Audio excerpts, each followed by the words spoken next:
बैतरणी नदी में जल संकट चंपुआ उपखंड कानपुर ठारे निर्माणाधीन कानपुर जलसेचन प्रकल्पर मुख्य गेट काम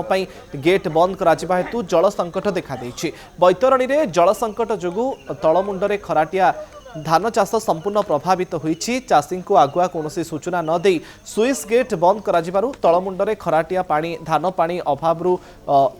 जलिबा बसिलाणी चाष पानी संकट आगक धान चाष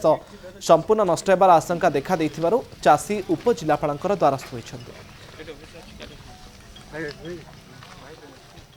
गाँव को तो पानी पहुँचब ना सार को से कथा कहला जे सार ए पानी द्वारा संभव नुहे पानी दे हेब ना पानी हो पार ना तो सार कहले से जे क्या तुम चाष कर जदि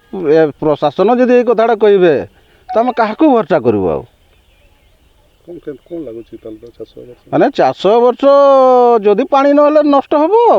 तो सार आमको उपदेश देले जे तार व्यवस्था करा जिवो बोली पानी पंपिंग करा हबो आ पानी पंपिंग रु डैम रु छड़ा होकर आसला परे एठी पानी पाइबे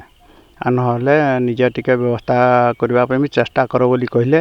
निजे तो व्यवस्था किछि करि हेबो नै नईटा को छेकी हेबो नै आ सार देखिकी जाइछन्ती आ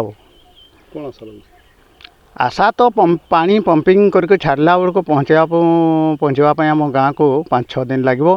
वर्षा आमको तुटी जाइए चाष उजुड़ी जीव चाष आ रही।